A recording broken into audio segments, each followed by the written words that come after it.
Hello friends, welcome है आप सभी का आपके अपने यूट्यूब चैनल में। देखिए, आज बात करेंगे व्यक्तित्व के पार्ट 2 में, जहां पे हम जानेंगे सील गुण सिद्धांत के बारे में। आफ्टर दैट व्यक्तित्व का मापन कैसे किया जाता है, इन सारी चीजों के बारे में डिस्कस करेंगे। सो वीडियो को कंप्लीट लास्ट तक देखिएगा। देखिए, होता क्या है कि ये जो सील गुण सिद्धांत यानी ट्रेट थ्योरी दी गई, उसको दो पार्ट्स में डिवाइड कर दिया गया। मतलब दो लोगों ने अपने दो अलग अलग सील गुण सिद्धांत यानी ट्रेट थ्योरी दी। अब इसमें आता है, पहला तो जो ट्रेट थ्योरी है वो आलपोर्ट के द्वारा दी गई, और दूसरी जो ट्रेट थ्योरी है वो कैटल के द्वारा दी गई। आलपोर्ट ने अपने सील गुण सिद्धांत में सील गुण को अर्थात ट्रेट को दो भागों में डिवाइड किया। पहला जो है सामान्य सील गुण मतलब जनरल ट्रेट्स, और व्यक्तिगत सील गुण मतलब इंडिविजुअल, यानी जिसे हम बोल सकते हैं इंडिविजुअल ट्रेट्स या पर्सनल ट्रेट्स भी कह सकते हैं। तो देखिए यहां पे क्या चीजें आती हैं कि सामान्य सील गुण में इन्होंने बात क्या की कि जो समाज के अधिकतर व्यक्तियों में जो सील गुण पाए जाते हैं उन्हें हम सामान्य सील गुण कह देते हैं। और ये जो बात आती है व्यक्तिगत सील गुण की, तो इसमें कहा गया कि ये समाज के अधिकतर व्यक्तियों में नहीं बल्कि कुछ ही व्यक्तियों में पाए जाते हैं। तो इनका ये जो सिद्धांत है ये यहीं से होता है समाप्त। और आगे बढ़ते हैं कैटल के सील गुण सिद्धांत के बारे में, जहां से एग्जाम में क्वेश्चन अधिकतर बनते हैं। अब देखिए कैटल का जो सील गुण सिद्धांत है, यानी कैटल ने जो अपनी ट्रेट थ्योरी दी, इसमें इन्होंने क्या कहा, इन्होंने कहा कि सील गुण दो भागों में बटे हुए हैं। एक तो सतही सील गुण मतलब सरफेस ट्रेट्स, और दूसरी चीज कही मूल सील गुण मतलब सोर्स ट्रेट की बात करी इन्होंने। अब ये जो सतही सील गुण है यानी सरफेस ट्रेट है, इसको इन्होंने कहा कि ये जो व्यक्ति डेली लाइफ में इंटरेक्शन करता है उसके माध्यम से इनको ऑब्जर्व किया जा सकता है, इनको देखा जा सकता है, इनका अवलोकन किया जा सकता है। और ये जो मूल सील गुण की बात की इन्होंने, मूल सील गुण को इन्होंने इस आधार पर बताया कि दो तीन सतही सील गुण आपस में मिलकर के किसी एक सोर्स ट्रेट यानी मूल सील गुण का निर्माण करते हैं। अब देखिए सतही सील गुण जैसे प्रसन्नता, डेली लाइफ में अगर कोई प्रसन्न है तो उसे आप देख सकते हैं, तो ये सतही सील गुण के अंतर्गत आता है। परोपकारिता, कोई किसी का परोपकार कर रहा है, कोई किसी की मदद कर रहा है, इसे आप डायरेक्ट ऑब्जर्व कर सकते हैं। अब यहाँ पे बात आती है मूल सील गुण की, जैसे मित्रता होगी मतलब फ्रेंडशिप। तो फ्रेंडशिप में ये सारी चीजें, सामुदायिकता, आपकी निस्वार्थता और हास्य, ये सारी चीजें मिल करके, मतलब ये तीनों चीजें मिल करके आपके मित्रता यानी मित्रता को बोला गया है सोर्स ट्रेट, इसका निर्माण करेंगी। अब देखिए कैटल ने एक चीज और कही थी कि व्यक्ति में जो मूल सील गुण होते हैं उसके बारे में इन्होंने बात की। एक सामान्य व्यक्ति में 23 मूल सील गुण पाए जाते हैं। एक सामान्य व्यक्ति में 23 मूल सील गुण पाए जाते हैं। और इन्होंने कहा कि 12 सील गुण ऐसे होते हैं, 12 मूल सील गुण ऐसे होते हैं जो असामान्य व्यक्तियों में पाए जाते हैं। अब देखिए यहां पे बात निकल के आती है, ये जो 23 की इन्होंने बात की, 23 में भी 16 को इन्होंने मतलब 16 सोर्स ट्रेट को इन्होंने अत्यधिक महत्वपूर्ण माना, और इनका परीक्षण करने के लिए, इनको जानने के लिए इन्होंने 16 पीएफ का निर्माण किया। 16 पीएफ क्वेश्चनरी, इसका निर्माण किया। तो डायरेक्ट आपका यहां से क्वेश्चन क्या बनेगा कि 16 पीएफ का निर्माण किसने किया, 16 पीएफ के द्वारा आप किसकी माप कर सकते हैं, 16 पीएफ में पीएफ का मतलब क्या होता है, और ये सभी क्वेश्चन आपके एग्जाम में बने हुए हैं। तो देखिए एक एक करके समझते हैं कि 16 पीएफ का निर्माण किसने किया था, कैटल ने किया था। 16 पीएफ के द्वारा व्यक्तित्व की माप कर सकते हैं, व्यक्तित्व के अंतर्गत सील गुणों की माप कर सकते हैं। अब यहां पे बात आती है कि 16 पीएफ में पीएफ का मतलब क्या है। तो 16 पीएफ में इसका पूरा नाम अगर मैं कहूं तो इसका पूरा नाम है 16 पर्सनालिटी फैक्टर क्वेश्चनरी, या हम लिख सकते हैं 16 व्यक्तित्व कारक, 16 व्यक्तित्व कारक प्रश्नोत्तरी, 16 व्यक्तित्व कारक प्रश्नोत्तरी। तो ये चीजें इस तरह से बनती हैं और यहां से भी क्वेश्चन बने हुए हैं। अब देखिए, अब हम बात करेंगे कि व्यक्तित्व की माप एक्चुअल में की कैसे जाती है, कौन कौन सी विधियां हैं। प्रोजेक्टिव मेथड के बारे में चर्चा करेंगे, जहां से अधिकतर क्वेश्चन पूछे जाते हैं। इसके अलावा जो व्यक्तिगत आविष्कारिका है इस पर भी चर्चा करेंगे। प्रक्षेपण विधियां हैं, प्रेक्षण विधियां, मतलब बहुत सारी चीजें हैं, उन सब पे वन बाय वन डिस्कस करेंगे। अब देखिए, अब हम यहाँ पे बात करने जा रहे हैं कि व्यक्तित्व की एक्चुअल में माप कैसे की जाती है, मतलब मेजरमेंट ऑफ पर्सनालिटी के बारे में चर्चा करेंगे, जिसका सभी को बेसब्री से इंतजार था। अच्छा देखिए, एक चीज मैं आपको बताना चाहूँ कि सीडीपी की फुल कोर्स की सीरीज हमारे द्वारा जो चल रही है, यूट्यूब में आप सर्च कर सकते हैं सीडीपी फुल कोर्स बाय शीतल गुप्ता, और वहां से 1 बाय 1 करके सभी वीडियोस देख सकते हैं। बहुत ही क्वालिटेटिव वीडियोस हैं और आपको इससे किसी भी टेट एग्जाम को क्रैक करने में हेल्प मिलेगी, specially child development and pedagogy वाले सेक्शन को। तो अब बात करते हैं, देखिए व्यक्तित्व की माप, मतलब मेजरमेंट ऑफ पर्सनालिटी। अब देखिए, व्यक्तित्व की माप की ये तो बहुत सारी विधियां हैं, पर मनोवैज्ञानिकों ने जिनको आधार प्रदान किया और जिनको थोड़ा सा ऑथेंटिक माना, उसमें से व्यक्तित्व आविष्कारिका मतलब पर्सनालिटी इन्वेंटरी, और इसके बाद प्रक्षेपण विधियां मतलब प्रोजेक्टिव मेथड, और प्रेक्षण विधियां मतलब ऑब्जर्वेशनल मेथड। इसके अंतर्गत दो चीजें आती हैं, इसमें भी कई सारी विधियां हैं, सबके बारे में 1 बाय 1 क्रम से चर्चा करेंगे। तो सबसे पहले देखते हैं व्यक्तित्व आविष्कारिका। ये बहुत पुरानी और प्रचलित विधि है। इसमें होता क्या है, किसी व्यक्ति के बारे में जानने के लिए, किसी व्यक्ति का व्यक्तित्व जानने के लिए बहुत सारे क्वेश्चंस दे दिए जाते हैं, और जिनका उत्तर हाँ अथवा नहीं, सही अथवा गलत, इन रूपों में देना होता है। जैसे आपको निद्रा की शिकायत है, हाँ अथवा नहीं। क्या आप बेवजह ही चिंतित रहते हैं, हाँ या नहीं।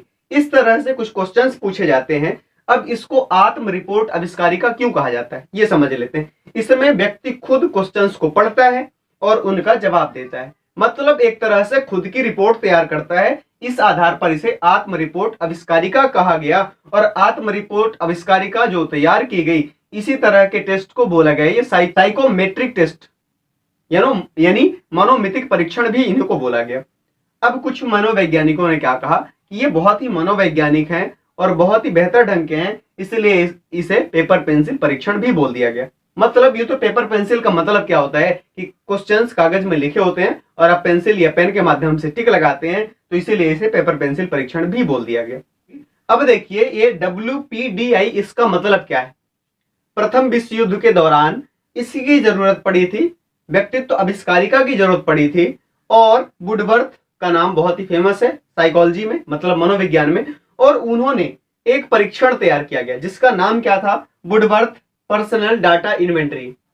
वुडवर्थ पर्सनल डाटा इन्वेंटरी 1918 में इसका आविष्कार किया गया था। इसमें कुल 116 क्वेश्चन थे, और इसका जो निर्माण है वो इसलिए किया गया था, युद्ध में जो सैनिक युद्ध कर रहे थे वो सांवेगिक रूप से स्थिर हैं अथवा अस्थिर हैं, इस चीज का पता लगाने के लिए वुडवर्थ पर्सनल डाटा इन्वेंटरी का आविष्कार किया गया था।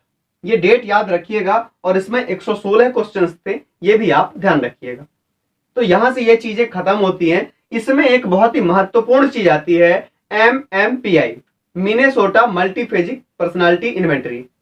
तो उसके बारे में अब डिस्कस कर लेते हैं। तो अब देखिए, हम बात कर लेते हैं MPPI मतलब मिनेसोटा मल्टीफेजिक पर्सनालिटी इन्वेंटरी के बारे में।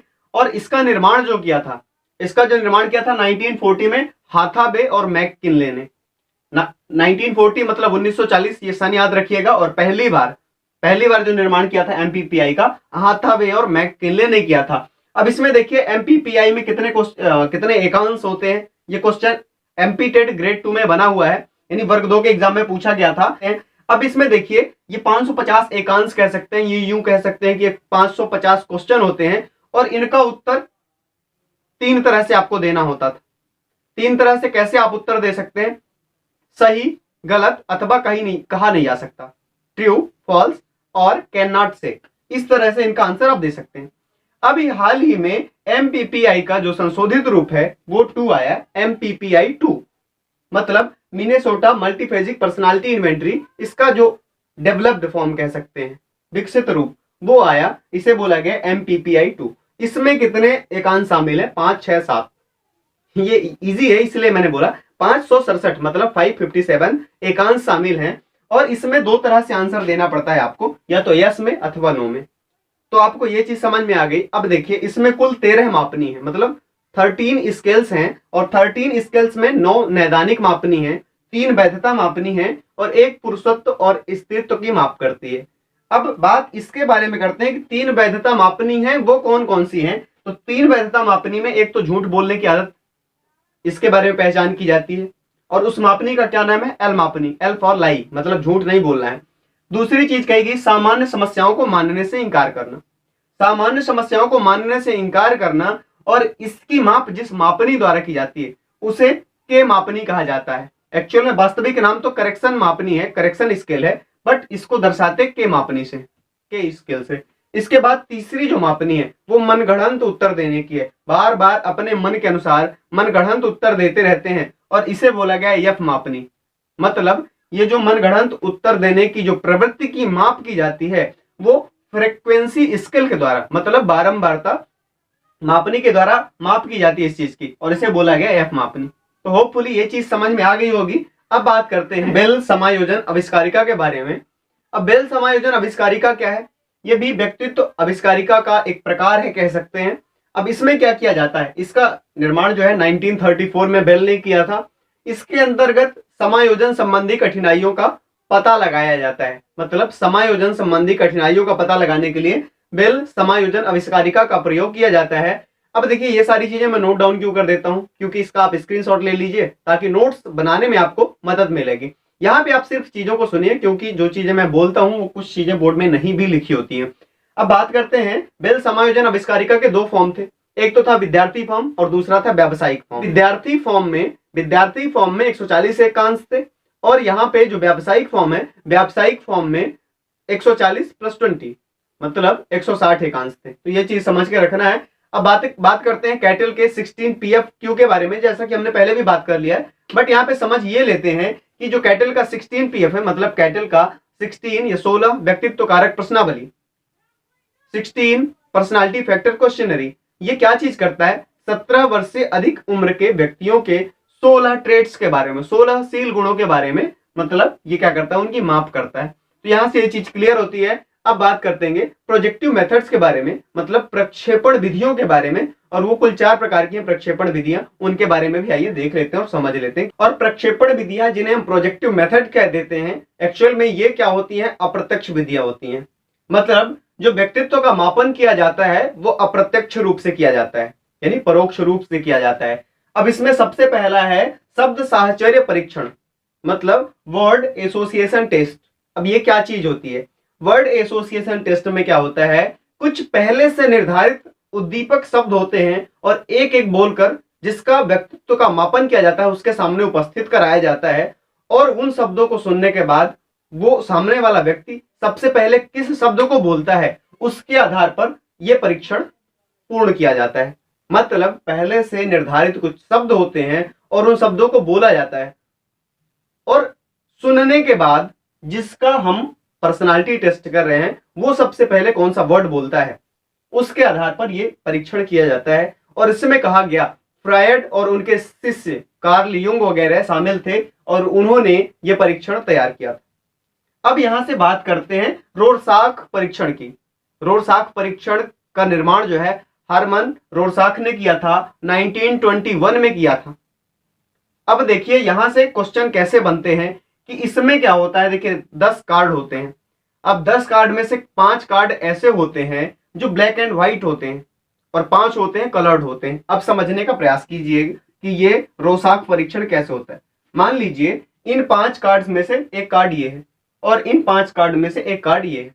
इनमें स्याही धब्बे, अच्छा इसे स्याही धब्बा परीक्षण भी कहते हैं, ये चीज आप याद रखिएगा। स्याही के धब्बे जैसी कुछ आकृतियां बनी होती हैं, इसमें कलर्ड बनी होंगी, इसमें ब्लैक एंड व्हाइट बनी होंगी। अब जिसका व्यक्तित्व परीक्षण किया जा रहा है वो इन कार्ड्स को किसी भी तरह से घुमा सकता है और घुमाने के बाद वो ये बता सकता है कि इसमें उसे क्या दिखाई दे रहा है, और इस आधार पर उसके व्यक्तित्व की माप की जाती है। अब ये कार्ड का साइज क्या होता है? 7/10 होता है। ये चीज आप याद रखिएगा, मतलब 7 इंच गुणते 10 इंच ये कार्ड का साइज होता है। ये क्वेश्चन बना हुआ है तो मैंने इसको यहाँ पे इंक्लूड किया। पुनः समझने का प्रयास कीजिए कि 1921 में हार्मन रोरसाख ने इसे तैयार किया था। 10 कार्ड होते हैं जिनमें स्याही के धब्बे जैसी कुछ आकृतियां बनी होती हैं। 5 कार्ड जो होते हैं वो ब्लैक एंड व्हाइट होते हैं, 5 जो होते हैं कलर्ड होते हैं। अब जिसका पर्सनालिटी टेस्ट करना है, जिसका व्यक्तित्व परीक्षण करना है, जिसके व्यक्तित्व की माप करनी है, वो इन कार्ड्स को किसी भी तरह से घुमा फिरा के देख सकता है और उस कार्ड में उसे क्या दिखाई दे रहा है वो सामने वाले को बता सकता है। तो ये चीजें होती हैं रोरसाख परीक्षण। तो आइए बात कर लेते हैं वो विषय आत्मबोधन परीक्षण के बारे में, मतलब थीमेटिक एप्रिसिएशन टेस्ट। ये क्या चीज होती है? ये जो थीमेटिक एप्रिसिएशन टेस्ट है या विषय आत्मबोधन परीक्षण है, इसका निर्माण किया था किसने? 1935 में मुरे ने किया था। मरे भी आपको लिखा मिल जाएगा कहीं कहीं पे। लेकिन हुआ क्या, 1938 में इनके एक सहयोगी आए जिनका नाम था मॉर्गन, और मॉर्गन के साथ मिलकर 1938 में मुरे ने इसका संशोधन किया। अब इसमें होता क्या है, टोटल 31 कार्ड होते हैं। 31 कार्ड होते हैं जिसमें से 30 कार्ड में कुछ आकृतियां बनी होती हैं, जैसे हमने यहां पे बताया। अब होता क्या है, 31 कार्ड में 30 में आकृतियां बनी होती हैं, एक कार्ड पूरा व्हाइट होता है, मतलब पूरा खाली होता है, कोरा होता है। अब इसमें से 31 कार्ड जो होते हैं, 31 कार्ड में से होता क्या है, जिस व्यक्ति का हमें पर्सनालिटी टेस्ट करना है, जिस व्यक्ति के व्यक्तित्व की माप करनी है, उसको हम 20 कार्ड देते हैं। टोटल हम उस व्यक्ति को 20 कार्ड देते हैं। 20 में से 19 जिसमें आकृतियां बनी होती हैं, और एक कार्ड वो देते हैं जो क्या होता है, पूरा व्हाइट होता है या पूरा खाली होता है, ब्लैंक होता है, एक तरह से कह दें।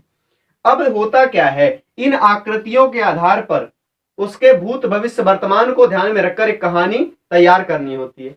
और वो कहानी तैयार करने में अगर कहीं पे जरूरत पड़ती है कुछ एक्स्ट्रा ऐड करने की, तो उस व्हाइट कार्ड में या उस ब्लैंक कार्ड में वो अपने कहानी का कुछ अंश जोड़ सकता है, जिससे उसकी कहानी पूरी हो सके। तो इस तरह से इसका क्रियान्वयन किया जाता है। मतलब एक टाइम पे, अब देखिए ये जो 20 कार्ड दिए जाते हैं, इसमें भी इनका जो परीक्षण होता है वो 10-10 कार्ड करके होता है। 10 कार्ड और 10 कार्ड के माध्यम से, और दोनों परीक्षणों के बीच में 24 घंटे का गैप होता है। मतलब एक बार में 10 कार्ड दिए जाएंगे, वो कोई नई कहानी तैयार करेगा। इसी प्रकार दूसरे सेशन में, मतलब 24 घंटे के गैप के बाद 10 कार्ड फिर दिए जाएंगे, और उसके बाद वो कहानी तैयार करेगा, और इसके आधार पर व्यक्तित्व की माप की जाती है। अब यहाँ पे देखिए, जिस तरह से ये विषय आत्मबोधन परीक्षण है, मतलब थीमेटिक एप्रिसिएशन टेस्ट है, बेलाग नाम के मनोवैज्ञानिक आए और उन्होंने बच्चों के लिए 1954 में, 1954 मतलब 1954 में एक परीक्षण तैयार किया बच्चों के व्यक्तित्व को मापने के लिए, और उसमें 3 से 10 साल के बच्चे थे। अब देखिए जो कैट बना, मतलब children's appreciation test, children's appreciation test, ये जो कैट बना, इसका निर्माण किया था बेलाक ने। बेलाक मतलब आप बालक, एक शॉर्टकट ट्रिक याद रख सकते हैं कि बालक मतलब चिल्ड्रन। तो चिल्ड्रन एप्रिसिएशन टेस्ट मतलब बेलाक ने इसका निर्माण किया था। कब किया था? 1954 में किया था। अब इसमें 3 से 10 साल के बच्चे होते हैं, और इस कैट में, मतलब चिल्ड्रंस एप्रिसिएशन टेस्ट में 10 कार्ड होते हैं। 10 कार्ड्स में जानवरों के चित्र बने होते हैं, और उन चित्र के आधार पर कोई ना कोई कहानी बनानी होती है। 3 से 10 साल के बच्चे होते हैं, तो इस आधार पर बच्चों के व्यक्तित्व का परीक्षण किया जाता है। तो होपफुली अब ये भी सारी चीजें समझ आ गई होंगी।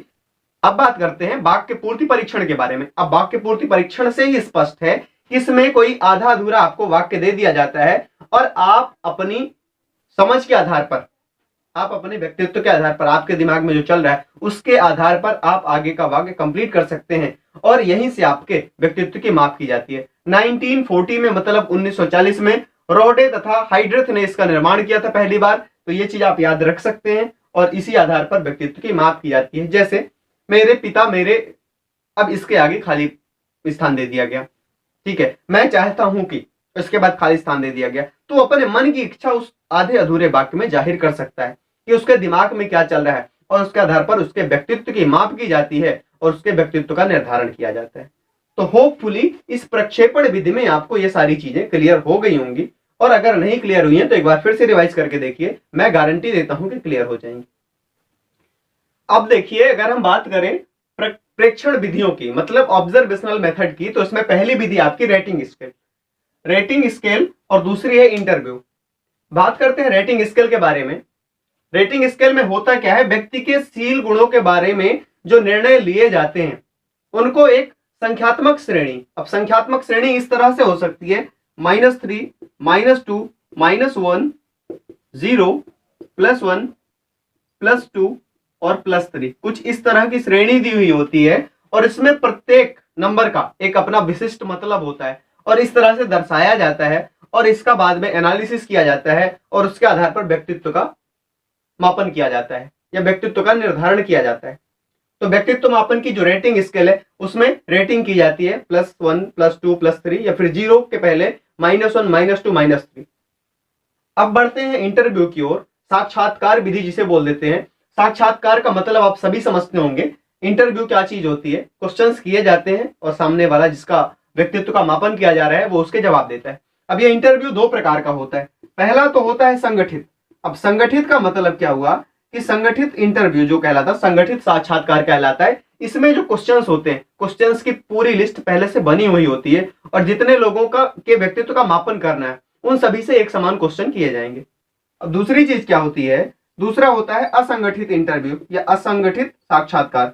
असंगठित साक्षात्कार आप लोग लिख सकते हैं। असंगठित साक्षात्कार में प्रश्नों को का कोई क्रमबद्ध क्रम नहीं होता है, प्रश्नों का कोई क्रम नहीं होता है, प्रश्नों का की कोई निश्चितता नहीं होती है, मतलब प्रश्नों की कोई निश्चितता नहीं होती है। उसमें जो पूछने वाला है, जो क्वेश्चन करने वाला है, उसके मन में जो भी सवाल आते हैं वो डायरेक्ट क्वेश्चन चेप देता है एक तरह से, और फिर जो सामने वाला जवाब देता है उसके आधार पर उसके व्यक्तित्व का निर्धारण किया जाता है।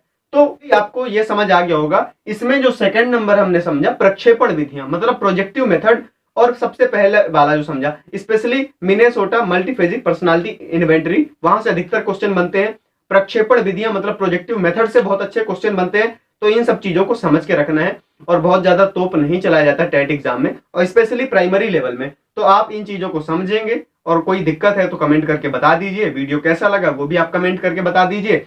जल्द मिलेंगे एक नए वीडियो में एक नए पार्ट के साथ। तब तक के लिए अलविदा, जय हिंद, वंदे मातरम।